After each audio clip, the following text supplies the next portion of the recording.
So best believe and understand. You too close. If whatever you planning ends up hurting my brother in the end, there is nobody on earth that can save you from me. I eat punks like you for breakfast, lunch, and dinner.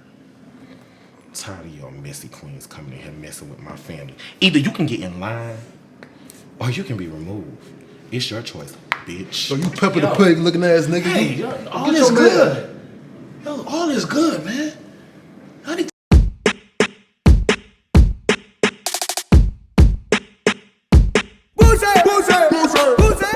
What's going on, beautiful people? It's your boy here, Wesley from A Connection TV here on YouTube, the one place in the World Wide Web where we actually adopt similar connections despite our differences, and welcome to my channel.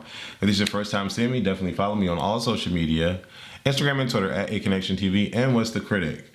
Like this video, subscribe to this channel, and leave comments because all three things are free to do. Now, I'm gonna do a double review on these particular projects because they aren't worthy of its own full video.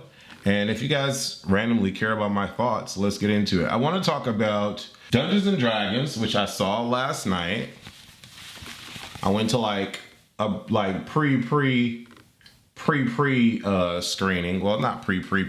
It was just last night, and it comes out today. And I saw the movie, and then I want to talk about Keanu Reeves' John Wick 4, right? So usually when I do my reviews, I talk about the actors, the script, I give my rating of the review, I give my rating of the movie, and then I go into spoiler territory. So this is what we're gonna do here. I'm gonna talk about the actors, the script, give my rating, and then do a quick little review. But it's gonna be in one video because there's not a whole lot to say. Dungeons and Dragons, Honor Among Thieves. A charming thief and a band of unlikely adventurers embark on an epic request to retrieve a long-lost relic, but their charming adventurer goes dangerously awry when they run afoul of the wrong people. 89% Rotten Tomatoes, a 9 on IMDb, 71% Metacritic. Let's talk about the actors. Chris Pine, awesome job. I mean, he did what he was supposed to do. Sophia Lillis, Doric, cool. Michelle Rodriguez, cool.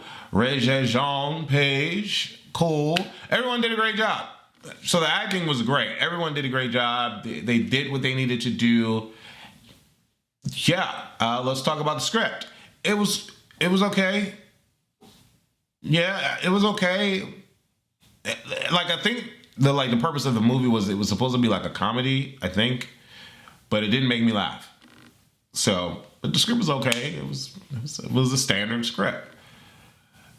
Yeah. What would I rate this film? I would rate it a 7. The best parts of the film, let's get that out the way. The best parts of the film, the actors did their job. So they whatever they were meant to do, they did it. Okay. And like the overall production, you see how much or what the $151 million went into, because the movie looks phenomenal. Special effects, phenomenal. Like, it just great. The scenery, decor, all of that, great. I just love it for that aspect. So a 10 in that regard. But the movie overall was a 7. The reason why movie was a 7 to me, because it was trying to be a comedy, but it never made me laugh. Like, it never accomplished what it set out to do, and that's make me as a viewer laugh. There were a ton of like comedic moments, but I didn't find any one of them funny.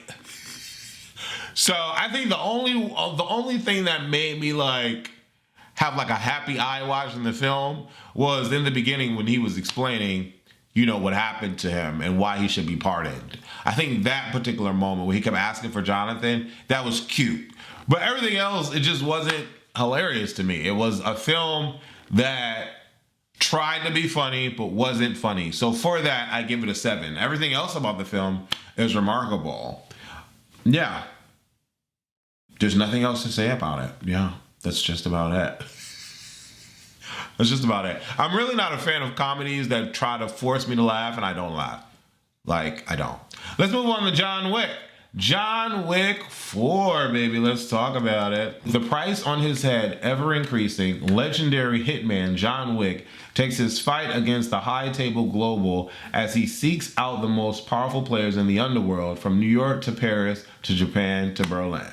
94% on Rotten Tomatoes, 8.4 in IMDb, 78% Metacritic. all the actors did their thing. Like, I felt like the actors were phenomenal. There's nothing bad to say about the actors. The script is a little long. Like, this movie was supposed to be 3 hours and like 40 some odd minutes. For what? Like, what? I don't understand that. But like, outside of that, like, the script delivered what it was supposed to deliver. So yeah. And then let's talk about the rating of the movie. I give the rating of the movie a 7. Yeah. The reason why I give the rating of the movie a 7, because I sat there and I was like bored. Now, mind you, like, there's like talking for like 2 seconds, and then there's like an hour fight scene. Then there's like talking for like 3 seconds, then there's like an hour fight scene. Like, that is just, it gets redundant. It just, to me, it's not filled with enough for me to be completely satisfied and to give it an 8, a 9, or a 10. It's like the formula that they've been doing for like the last 3 movies worked, and so they're just gonna stretch the hell out of it in this particular film. And I really felt like, I'm still sitting here. Like, why am I still sitting here? This movie ain't done yet. Like, I was just like, what is going on? Like, you could have shaved a whole hour off this film. Like, you really could have, because there wasn't a lot of script offered. It was just fighting. And so for that, I feel like you could have cut an hour out of this film, and I would have been like, oh, that's dope. Like, that's fresh. You know what I'm saying? But again, 2 seconds of dialogue, a long fight scene. Like, I was like, okay, this is a bit much. And to be honest, like, for the first 2 hours, the fight scenes were cheesy because you knew that these were choreographed fight scenes. Like, it didn't feel authentic at all. Like, that whole scene where he was in the room with like all the glass, like exhibit window pane things or whatever, and he had the nunchucks. That fighting scene was trash. Like, it was just like, huh, pow, huh, pow, huh, pow. And like, how is he, like, I feel like these dudes came out in like this ridiculously looking protective armor, and he's punching them with nunchucks. I was just like, what? That just seemed dumb. And then out of nowhere, like, they were protected by bullets, then they weren't protected by bullets. It was just confusing to me, and I was like, all right, they just really wanted to create a fight sequence, and so they just created a fight sequence. But it was, like, a lot of that stuff was just unbelievable. The best fighting happens when he gets to Paris. When that whole car sequence where they're in the whole, which really didn't make sense. I don't know why they kept going round and round and round, and why none of the cars stopped and they were still driving. I couldn't understand that, but whatever. That whole sequence was phenomenal. The sequence on the steps was dope, and actually I laughed. Like, I wasn't expecting to laugh at that, but I laughed out loud watching Jonathan Wick fall down the steps. Like, that was funny. And like, this movie wasn't trying to be a comedy, but it made me laugh. So maybe I could give it a 7.5. No, it's a 7. It's a 7.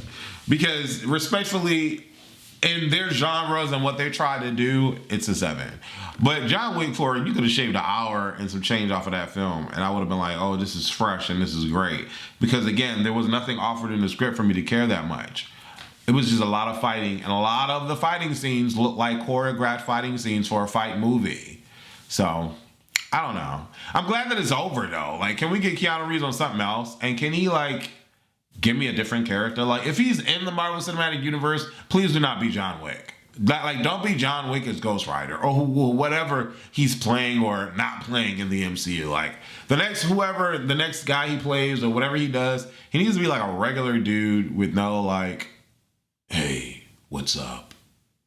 Come here. What are we doing? Like, what? Like, I don't need to see that. Like, I saw it for 4 movies and it's just tired now. But maybe that's just me. Like, if y'all loved it, great. I mean, Rotten Tomatoes gave it a 94%. I don't see how, but maybe because it's the last one. Whatever. It is not no 94%. Like, I was bored. I really was. I was bored. I was like, God damn, this is carrying on, like, this long ass fight scene. Like, it's just ridiculous. I'm so glad the dog didn't die, because I would have been like hella pissed if the dog died. But whatever. I don't know. I don't know. And then, like, I don't know. Another moment that like aggravated me was when the black dude, what's his name? The dude with the dog owner. Oh, he ain't even got a picture up. Everybody else got a picture up, but he ain't got a picture up. I could have swore he was in. I think he was in that. What was he in? That Alien movie on Apple Plus. I could have swore that's the same dude. But anyways, like he was a punk. Like they made him a punk. Like when he went to the main villain and the villain stabbed his hand and he was just supposed to like sit there. Like I just thought he was real pussy in that, and I didn't like that scene. That scene took me out. I'm like, he up here talking all this junk to John Wick, and then he gonna let this dude body him like that and rip a thing in his hand. Like, whatever. Anyways, it was to make the story go west. Whatever. Like, they could have missed me with that. Anyways, y'all leave your comments below. Let me know what y'all thought of those particular films. They're both 7s. 7s, you can watch it in the theater if you want, but, I mean, okay. Like, it's completely up to you. Anyways, I love y'all. Thank y'all for tuning in. Deuces.